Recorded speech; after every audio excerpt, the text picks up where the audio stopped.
디도서 2장 5절 남편에게 복종하라는 말씀은 자원에서 자신을 상대방의 아래에 둔다라는 의미입니다. 우리 모두는 교회 안에서 남편에게 복종하고 순종하라는 말씀을 많이 들었습니다. 그러나 여전히 복종이라는 단어는 우리의 마음을 거북하게 합니다. 또한 스스로 아래에 들어가는 것도 이해하기 어렵습니다. 그러나 복종은 남편에게서 온 것도 아니고 세상 권위자들이 주장하는 가르침도 아닙니다. 복종은 하나님에게 시작된 선한 창조의 질서입니다. 죄인들로 인해 복종이 악용되었다고 해서 하나님의 선한 창조의 질서가 변하지 않습니다. 하나님이 남편에게 권위를 부여하셨고 아내에게는 남편의 권위를 따르라고 명하셨습니다. 그렇다고 남성 지배주의나 남성 우월주의를 용납하는 것은 아닙니다. 하나님은 남자와 여자를 하나님의 형상대로 창조하셨습니다. 남자와 여자의 가치가 동등하다는 사실은 결혼 관계에서 복종을 이해하는 데 매우 중요합니다. 또한 복종은 지위가 낮거나 열등하다는 것과도 아무 상관이 없습니다. 예수님은 하나님 아버지의 말씀에 완전히 복종하셨고 제자들의 발을 씻겨주셨습니다. 그렇다고 예수님을 낮거나 열등하게 보지 않습니다. 예수님은 가장 높으신 분이시며 왕이 되심은 변함없는 진리입니다. 우린 죄의 저주 때문에 남편의 권위를 거부하고 자기 뜻대로 행동하려는 옳지 못한 성향을 지니고 있습니다. 바로 이 악한 욕망 때문에 우리가 복종을 싫어하는 것입니다. 그러나 복종은 내면의 힘이 강한 여성들이 감당할 수 있는 명령입니다. 왜냐하면 복종을 거부하는 마음을 하나님의 은혜로 정복했기 때문입니다. 다시 말해 복종하지 않는 여성이 오히려 유약한 여성입니다.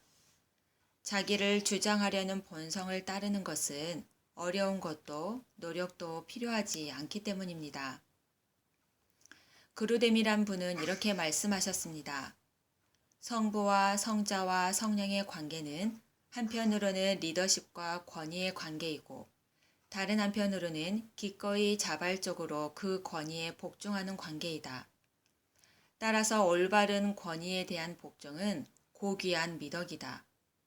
그런 복종은 특권이요 선하고 바람직한 것이다. 그것은 하나님의 영원하신 아들이 영원전부터 실천하신 미덕이다. 성부 하나님과의 관계에서 복종은 성자이신 그분의 영광이다. 복종은 영원하신 하나님의 본성 안에 존재하는 성품입니다. 복종하는 여성은 하나님의 성품을 닮은 여성입니다. 복종하면 여러분은 누구를 가장 먼저 떠올리시나요? 아빠, 남편, 목사님, 직장 상사. 성경은 남편뿐만 아니라 직장 고용주나 교회 목회자, 정치 지도자들의 관계 가운데서도 복종을 가르치고 있습니다. 관계에 따라 복종의 형태는 다르지만 그 원리는 대부분 동일합니다. 넓은 의미에서 그리스도인 모두에게 요구되는 순종이지만 오늘은 예배소서 5장과 베드로전서 3장 말씀을 통해 아내들에게 명령하신 복종에 대해 알아보고자 합니다. 예배소서 5장 22절 말씀에 아내들이여 자기 남편에게 복종하기를. 하나님은 아내들에게 자기 남편에게 복종하라고 명령하십니다. 아내들에게 명령하신 분은 하나님이시고 우린 하나님의 명령에 순종하는 겁니다. 남편들에게 복종시키라 명령하지 않으셨습니다. 우리가 복종하지 못한다고 해서 남편에게 그 책임을 물을 수는 없습니다. 어떤 남편일지라도 복종하지 않는 책임은 아내에게 있습니다. 31절 32절에 그러므로 사람이 부모를 떠나 그의 아내와 합하여 그 둘이 한 육체가 될지니 이 비밀이 크도다. 나는 그리스도와 교회에 대해 말하노라. 결혼은 하나님이 자기 백성을 향한 신실한 사랑, 그리고 신랑인 그리스도와 우리의 연합을 은유적으로 보여주는 것입니다. 결혼의 궁극적인 목적은 그리스도와 교회 간의 언약 관계를 드러내는 하나님의 영광입니다. 남편들은 그리스도가 사랑하신 것처럼 사랑함으로 그리스도의 희생을 반영하고, 아내들은 교회가 그리스도께 복종해야 하는 것처럼 복종함으로 교회를 드러내야 합니다. 그리스도와 교회의 역할을 뒤집을 수 없는 것처럼 남편과 아내의 역할은 그리스도와 교회의 역할에 뿌리를 두고 있기 때문에 서로 섬기는 방식에 차이가 있는 겁니다. 머리됨과 복종의 섬김은 그리스도와 교회가 하나 된 것처럼 남편과 아내를 하나 되게 합니다. 머리됨과 복종의 진리는 실제로 말씀 안에 존재하며 참으로 아름답고 선한 진리입니다. 남편은 그리스도를 드러내므로 머리됨을 악용하지 않도록 막아주고, 아내는 교회를 드러내므로 복종을 비하하는 것을 막아줍니다. 결혼 생활에서 남편과 아내의 역할들은 자의적으로 정해진 것이 아닙니다. 이러한 비밀이 계시하는 것은 에덴 동산에서의 언약 결혼이 지니고 있던 원래의 목적을 회복하는 것입니다. 죄가 머리됨과 복종에 초래한 파괴적인 결과는 결혼의 조화, 역할을 깨트리는 것입니다. 진정한 겸손과 자애로운 머리됨의 권위가 회복되고 자유롭고 자발적이며 즐겁고 감사한 복종이 가정 안에 회복되어야 합니다. 그렇다면 아내들은 남편에게 어떤 순종을 보여줘야 할까요? 바른 순종을 알기 위해 순종이 아닌 것과 비교해서 살펴보도록 하겠습니다. 첫째, 순종은 남편이 말하는 모든 것에 동의함을 의미하지 않습니다. 남편은 그리스도를 반영하는 것이지 그리스도는 아닙니다. 절대적이지 않기 때문입니다. 그리스도와 달리 남편들의 판단은 잘못될 수 있음을 인정해야 합니다. 그렇기에 남자가 혼자 있는 것이 좋지 않아 돕는 배필을 허락하셨습니다. 아내는 생각이나 의지를 버리는 것이 아니라 지혜롭게 판단할 수 있도록 남편을 도와야 합니다. 그러나 남편의 권위에는 변함이 없으며 여전히 아내로서 리더십을 인정하고 순복하려는 마음을 드러내야 합니다. 끝까지 의견이 좁혀지지 않을 경우에도 남편의 결정을 기뻐할 것을 지지해 주어야 합니다. 여보, 당신이 이 문제에 대해 많이 생각하고 있다는 걸 알아요. 저는 당신이 책임감을 갖고 적극적으로 나서서 우리를 위한 계획을 세워주는 게 너무 좋아요. 그런데 이 문제에 대해서는 우리가 좀 더 이야기를 나누어야 될 것 같아요. 존 파이퍼 목사님은 아내의 복종을 남편의 리더십을 존경하고 지지하며 자기 은사에 따라 그 리더십 수행을 도와야 하는 거룩한 소명이라고 했습니다. 둘째, 순종은 그리스도의 뜻보다 남편의 뜻을 우선하는 것을 의미하지 않습니다.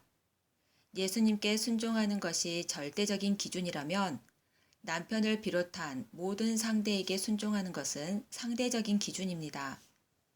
그러나 남편이 그리스도의 뜻을 쫓아갈 수 있도록 도와주어야 하며, 또한 잘못된 판단으로 잘못된 결과를 초래하더라도 우리는 여전히 남편을 지지하며 잘못된 결과를 함께 짊어질 의지를 보여주어야 합니다. 그렇게 할 때 남편은 결정과 판단에 대한 두려움을 떨치고 그리스도를 더 의지함으로 지혜롭게 머리됨의 역할을 감당할 수 있게 됩니다. 셋째, 순종은 아내가 주로 남편을 통해 인격적, 영적 능력을 얻는 것을 의미하지 않습니다. 좋은 남편은 아내를 굳세게 하고 세워주고 붙들어줍니다. 하지만 영적 리더십이 없는 남편일지라도 우린 남편을 돕기 위해 하나님의 은혜를 구하고 하나님의 능력을 힘입어야 합니다. 넷째, 순종은 아내가 두려움으로 행하는 것을 의미하지 않습니다. 순종은 자발적인 것이지 강요에 의한 것이 아닙니다. 믿는 남편이든 믿지 않는 남편이든 두려움에서가 아닌 자유로운 선택에 의해서 하는 것입니다. 그러나 더 높은 권위에 계신 하나님이 인간의 모든 권위를 통제하고 계신다는 사실을 믿을 때 우리는 감사와 기쁨으로 순종할 수 있는 것입니다. 다섯째, 순종은 남편을 변화시키려는 어떠한 노력도 하지 않는 것을 의미하지 않습니다. 베드로전서 3장엔 아내들아 이와 같이 자기 남편에게 순종하라. 이는 혹 말씀을 순종하지 않는 자라도 말로 말미암지 않고 그 아내의 행실로 말미암아 구원을 받게 하려 함이니 너희의 두려워하며 정결한 행실을 봄이라. 순종을 믿지 않는 남편에게 영향을 줄 만큼 강력하고 역동적인 힘을 가지고 있습니다. 남편의 영적 상태가 어떠하든 간에 하나님은 우리의 순종을 놀랍게 사용하실 겁니다. 순종하는 아내는 예배소서 5장 33절 말씀처럼 자기 남편을 존경하는 여성입니다. 아내는 남편이 잘하는 것보다 잘하지 못하는 것에 더 큰 관심을 갖습니다. 그러나 아내는 남편의 훌륭한 측면, 변화된 측면에 초점을 맞추어야 합니다. 불만은 우리의 눈을 가려 감사와 은혜를 보지 못하게 합니다. 우린 날마다 용서하는 것이 필요합니다. 쌍방으로 이루어지는 화해가 아닐지라도 무조건적인 반응인 용서가 날마다 가정 안에 실천되어야 합니다. 참된 여성은 하나님이 나의 하나님이 되시고 내 안에 거할 것이라는 언약 안에 소망을 둡니다. 하나님께 소망을 두었던 거룩한 부녀들도 이와 같이 자기 남편에게 순종함으로 자기를 단장하였나니 남편의 지도력과 성품만을 의지하고 따랐다면 남편을 향한 존경하는 마음은 늘 불안하고 실망하게 될 것입니다. 성경은 남편에게 소망을 두라고 말하지 않습니다. 오직 하나님께 소망을 두고 아름답게 단장하는 여성이 되시기 바랍니다. 낡아지고 새하얘지는 겉모습과는 달리 남편을 순종함으로 하나님 앞에 값지며 하나님께서 보시고 칭찬하시는 아름다움을 덧입는 여성들이 되시기 바랍니다. 하나님의 참다운 아름다움은 두려움을 없애고 온유하고 안정된 심령들을 부어주실 겁니다. 여러분들은 남편에게 복종함으로 어떤 기쁨을 누리고 계시나요? 남편의 복종은 그리스도의 복종과 연결이 됩니다. 우린 태초부터 자발적으로 위로 올라가고자 하나님께 불순종한 자들입니다. 우린 불완전한 남편에게 순종을 싫어할 뿐만 아니라 완전하시고 완벽하신 하나님께도 불순종했던 이력을 가지고 있는 죄인입니다. 불순종으로 우린 하나님의 보호에서 쫓겨나고 죄의 종이 되고 생명은 사라졌습니다. 그러나 그리스도는 불완전한 죄인을 위해 자발적으로 아래로 내려오셨습니다. 그리스도의 순종으로 불순종한 우린 다시 하나님의 안전한 보호 속에 생명을 얻었고 자유를 누리게 되었습니다. 하나님은 그리스도 안에서 얻게 된 보호와 생명과 자유를 우리에게 허락한 모든 관계에서 누리기를 원하십니다. 오히려 내 고집대로 벗어나려고 할 때 우리는 위험합니다. 수고하고 무거운 짐진 자들아 다 내게로 오라. 내가 너희를 쉬게 하리라. 나는 마음이 온유하고 겸손하니 나의 멍에를 메고 내게 배우라. 그리하면 너희 마음이 쉼을 얻으리니. 8주 동안에 걸쳐 우린 디도서 2장 3절에서 5절 말씀을 통해 7가지 덕목에 대해 살펴보았습니다. 남편과 자녀를 사랑하고 절제하고 순결하고 집안일을 하며 친절하고 남편에게 복종하는 것.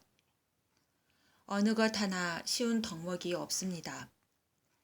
페미니스트들과 많은 평등주의자들은 이러한 성경의 가르침을 문화의 차이로 받아들입니다.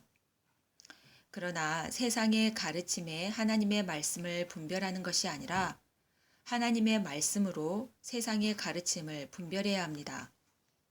세상과 문화가 우리의 행동을 결정하도록 내버려 두지 말고 오직 바른 하나님의 말씀을 통해 변화된 우리의 모습을 가정과 교회와 세상에 빛으로 드러내야 합니다. 나의 육체의 본성을 거스르며 하나님께 순종하는 것은 쉽지 않습니다. 베드로는 이것을 고난이라 말합니다. 말씀을 전하는 저 또한 마찬가지입니다. 날마다 싸우고 좌절하고 낙심을 반복하는 사람입니다. 그러나 우리가 완벽한 모습으로 하나님의 영광을 드러내는 것은 아닙니다. 우리의 힘만으로는 할 수 없지만 성령의 도우심과 그리스도 안에서 자매가 된 여성들의 단합으로 함께 자라나는 것입니다. 함께 한다는 것은 혼자 할 수 없다는 것을 인정하는 겸손한 하나님의 성품입니다.